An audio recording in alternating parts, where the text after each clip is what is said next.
बिस्मिल्लाहिर्रहमानिर्रहीम। बिस्मिल्लाहिर्रहमानिर्रहीम। Okay students, आज हम क्लास 9 फिज़िक्स चैप्टर नंबर 9 का टॉपिक पढ़ेंगे, conduction of heat. What is conduction of heat? सबसे पहले ज़रा डिफिनीशन को देखते हैं।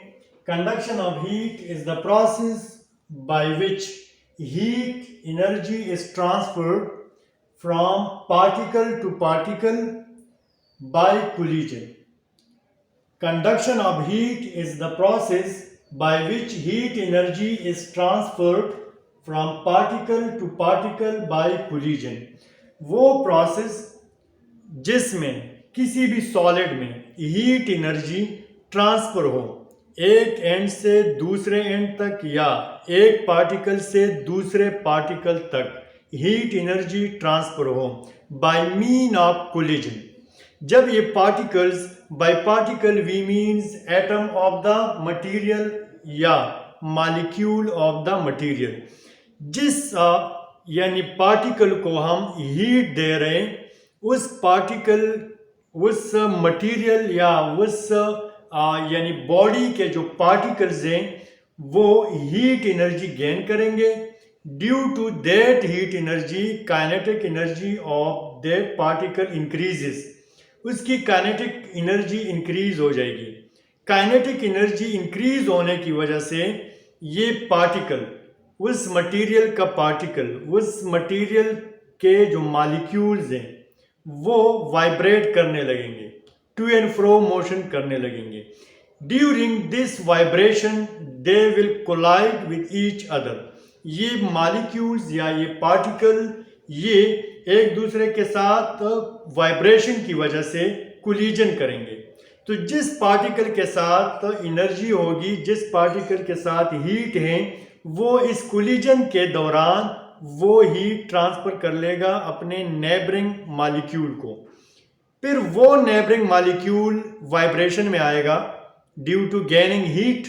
वो नेबरिंग मॉलिक्यूल या वो नेबरिंग पार्टिकल वो वाइब्रेशन में आएगा और इसी वाइब्रेशन की वजह से वो अपने नेक्स्ट नेबरिंग मॉलिक्यूल को एनर्जी या हीट ट्रांसफर करेगा। इसी तरह ये हीट एक पार्टिकल से, एक मॉलिक्यूल से दूसरे मॉलिक्यूल तक ट्रांसफर होगा और इसी प्रोसेस को हम कहते हैं कंडक्शन ऑफ हीट। तो देखिए, let's say these are particle of solid, these are solid particle, और यहाँ पे हीट हमने दिया एक एंड को, इस ऑब्जेक्ट के एक एंड को हमने हीट दिया। So this particle gain the heat and due to this heat ये वाइब्रेशन में आया। ये एटम या ये मॉलिक्यूल जो कि इस ऑब्जेक्ट का मॉलिक्यूल है, जब इस एंड को हमने हीट दिया तो यहाँ पे जो क्लोजर मॉलिक्यूल था, क्लोजर एटम था, उसने ये हीट गेन किया and due to this heat ये वाइब्रेशन में आया। ये क्या आया? वाइब्रेशन में। And due to this vibration ये एटम, ये मॉलिक्यूल ये कोलाइड करेगा, कोलिजन करेगा अपने नेबरिंग मॉलिक्यूल के साथ। इस मॉलिक्यूल के साथ ये क्या करेगा? कोलिजन करेगा और इस कोलिजन की वजह से ये पार्टिकल वो हीट ट्रांसफर करेगा इस पार्टिकल को, और हीट गेन करने की वजह से ये पार्टिकल वाइब्रेशन में आया। तो जब ये वाइब्रेशन में आएगा तो ये नेक्स्ट पार्टिकल के साथ कोलिजन करेगा, इसके साथ कोलिजन करेगा, ये इसके साथ कोलिजन करेगा, और कोलिजन के दौरान ये पार्टिकल हीट ट्रांसफर करेगा इस पार्टिकल को। जब ये वाला पार्टिकल हीट गेन करेगा तो ये वाइब्रेशन में आएगा। वाइब्रेशन की वजह से ये नेक्स्ट मॉलिक्यूल को या नेक्स्ट एटम को हीट ट्रांसफर करेगा। तो देखिए, ये कोल्ड एंड था, कोल्ड, ठीक है, और यहां पे हमने इस एंड को हीट दी, तो ये हीट यहां से ट्रांसफर होके यहां कोल्ड एंड तक ये हीट ट्रांसफर हुआ। क्यों ट्रांसफर हुआ? Due to collision of these molecules.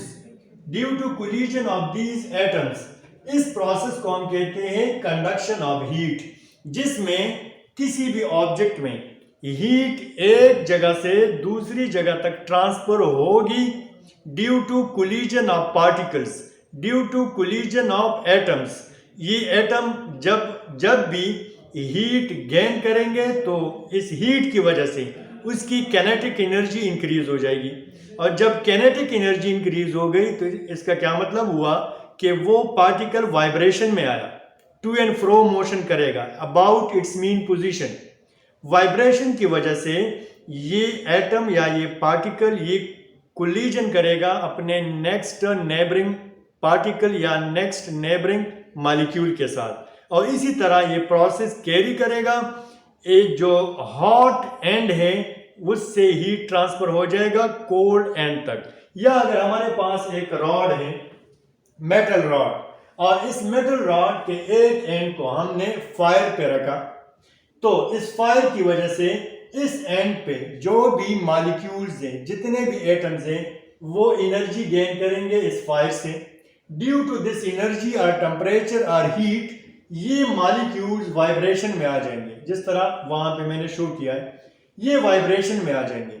Vibration की वजह से ये एक दूसरे के साथ कोलिजन करेंगे, और ये कोलिजन करते करते एक पार्टिकल दूसरे को एनर्जी ट्रांसफर करेगी due to collision, due to vibration, और ये हीट यहां से इस हॉट एंड से यहां कोल्ड एंड तक ट्रांसफर हुआ। और ये प्रोसेस उस टाइम तक जारी रहेगा जब तक इस बॉडी में थर्मल इक्विलिब्रियम ना हो। थर्मल इक्विलिब्रियम का क्या मतलब कि जितना हीट यहां पे है उतना हीट यहां पे भी होगा। दोनों एंड पे हीट की जो क्वांटिटी है, हीट का जो मैग्नीट्यूड है, जब वो इक्वल हो जाए तो उसको हम क्या कहेंगे? Thermal equilibrium. तो ये हीट उस टाइम तक ट्रांसफर होगा इस एंड से इस एंड तक, जब तक इस बॉडी में थर्मल इक्विलिब्रियम ना हो। तो देखिए इस एंड में पे जो मॉलिक्यूल है उसने हीट गेन किया, हीट गेन करने की वजह से इसकी कैनेटिक एनर्जी इंक्रीज हुई। कैनेटिक एनर्जी इंक्रीज होने की वजह से ये मॉलिक्यूल वाइब्रेशन में आए। क्योंकि सॉलिड है, सॉलिड में मॉलिक्यूल पैक होते हैं, स्पेस बहुत ज्यादा कम होगा मूव करने के लिए, तो सॉलिड में मॉलिक्यूल सिर्फ वाइब्रेशन ही कर सकते हैं, ट्रांसलेटरी मोशन नहीं कर सकते, फ्रीली एक जगह से दूसरी जगह तक मूव नहीं कर सकते। तो देखें यहां पे हीट गेन करने की वजह से इस मॉलिक्यूल की काइनेटिक एनर्जी, इसकी काइनेटिक एनर्जी इंक्रीज हुई, और जब काइनेटिक एनर्जी इंक्रीज हुई तो ये मॉलिक्यूल मोशन में आया, वाइब्रेशन में आया। वाइब्रेशन की वजह से ये अपने नेक्स्ट नेबरिंग मॉलिक्यूल के साथ कोलिजन करेगा। कोलिजन करने की वजह से ये एक पार्टिकल दूसरे पार्टिकल को हीट ट्रांसफर करेगा, और यही प्रोसेस कैरी करेगा तब तक जब तक इस बॉडी में थर्मल इक्विलिब्रियम ना हो। तो यह हॉट एंड से जो हीट है वो ट्रांसफर हुआ कोल्ड एंड तक। अब ये जो कोल्ड एंड है ये भी हॉट हुआ, इतना ही हॉट हुआ जितना कि ये एंड है। इस प्रोसेस को हम कहते हैं conduction of heat in solid, conduction of heat and solid. देखिए इसको हम एक एक्सपेरिमेंट के जरिए भी शो कर सकते हैं कि आप 4 मेटल रॉड ले लें और सारे रॉड पे वैक्स की कोट यानी लगा दें, कोट यानी वैक्स कोटेड करें। हमने यहाँ पे 4 मेटालिक रॉड लिए और इस पे जो वैक्स है, वैक्स उसकी कोट चढ़ाई, ठीक है। तो ये जो ब्लैक है, ब्लैक ये मेल्टेड कोड है, मेल्टेड कोड, और ये जो रेड लाइन शो यानी यहाँ पे है ये सॉलिड वैक्स है। ये मेल्टेड वैक्स है ब्लैक, और ये रेड क्या है, ये सॉलिड वैक्स है। इन चारों रॉड्स पे हमने वैक्स की कोट चढ़ाई, ठीक है, वैक्स की एक लहर चढ़ा दी। अब देखें यहाँ पे हॉट वाटर है, इस वाटर की वजह से ये चारों रॉड ये गर्म हो जाएंगे, ये हीट अप हो जाएंगे। तो देखिए ये जो स्टील रॉड है, एक स्टील रॉड, दूसरा आयरन का, तीसरा एल्यूमिनियम का और चौथा कॉपर का, ये डिफरेंट मेटल से बने हुए रॉड हैं। एक स्टील का, एक आयरन का, एक एल्यूमिनियम का और एक कॉपर का। चारों के चारों रॉड्स पे हमने वैक्स की लहर चढ़ाई है, ठीक है। जब ये गर्म हुआ तो ये वैक्स यहां तक मेल्ट हुआ, ये वैक्स यहां तक मेल्ट हुआ, ठीक है। आयरन रॉड जो है वो यहां तक मेल्ट हुआ, एल्यूमिनियम रॉड यहां तक मेल्ट हुआ और कॉपर रॉड यहां तक मेल्ट हुआ। तो यहां से आप देख सकते हैं कि स्टील में हीट कितना तेजी से ट्रांसफर कर रहे हैं, यहां से इस हॉट वाटर से इस स्टील रॉड में, और आयरन में इस हॉट वाटर से इस आयरन रॉड में कितना तेजी से हीट ट्रांसफर कर रहे हैं। इसी तरह एल्यूमिनियम रॉड में इस हॉट वाटर से ये हीट कितना तेजी से ट्रांसफर कर रहे हैं, और इसी तरह कॉपर में। तो सबसे ज्यादा स्पीड के साथ आयरन कॉपर में हीट ट्रेवल कर रहे हैं, इस एंड से इस एंड की तरफ ट्रेवल कर रहे हैं। तो हम कहते हैं कि copper is a good conductor of heat. इसमें हीट यानी इजीली ट्रांसफर कर सकता है, क्विकली ट्रांसफर कर सकता है।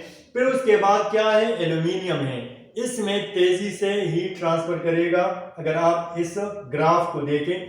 फिर क्या है, आयरन है, आयरन में यानी यहां तक हीट ट्रांसफर हुआ एक ही टाइम में। और फिर क्या है, स्टील है। तो देखिए इस ग्राफ को अगर आप देखें, ये मेल्टेड, ये क्या है, मेल्टेड वैक्स है। इस लाइन से ऊपर ये क्या है, मेल्टेड वैक्स, और लाइन से नीचे क्या है, ये सॉलिड वैक्स है। तो इस यानी कॉपर रॉड में फॉर एग्जांपल 1 सेकंड में या 5 सेकंड में कॉपर रॉड में यहां से यहां तक हीट ट्रांसफर हुआ, यानी हीट तेजी से फ्लो कर रहा है। फिर उसके बाद क्या है, एल्यूमिनियम, उसके बाद आयरन, उसके बाद क्या है, स्टील है। तो this experiment show that copper is a good conductor of heat and as well as aluminium is a good conductor of heat. ये दोनों गुड कंडक्टर ऑफ हीट हैं। ये आयरन और स्टील भी कंडक्टर ऑफ हीट हैं, लेकिन comparatively ये bad conductor of heat हैं if we compare iron steel with copper and aluminium. Okay, तो देखिए good conductor versus bad conductor of heat. तो देखिए metals, silicon, graphite, copper and aluminium, these are the good conductor of heat. And bad conductors of heat वो है glass, plastic, water, rubber and woods. They are bad conductor of heat. इसमें heat easily flow नहीं कर सकता, quickly flow नहीं कर सकता as compare to good conductors of heat. Okay student, ये आज का टॉपिक था conduction of heat in solid, के हीट सॉलिड में किस तरह कंडक्ट करेगा, किस तरह एक एंड से दूसरे एंड तक ट्रांसफर होगा, किस तरह हीट सॉलिड में एक एंड से दूसरे एंड तक फ्लो करेगा। वो हमने कहा कि that is due to by collision of particles, particle of body, by collision of molecule, by collision of atoms। ये हीट एक एंड से, हॉट एंड से कोल्ड एंड तक ट्रांसफर करेगा due to collision of particles. Okay students, ये आज का topic था conduction of heat in solid. इंशाल्लाह नेक्स्ट टॉपिक के साथ दोबारा हाजिर होंगे, तब तक के लिए अल्लाह हाफिज।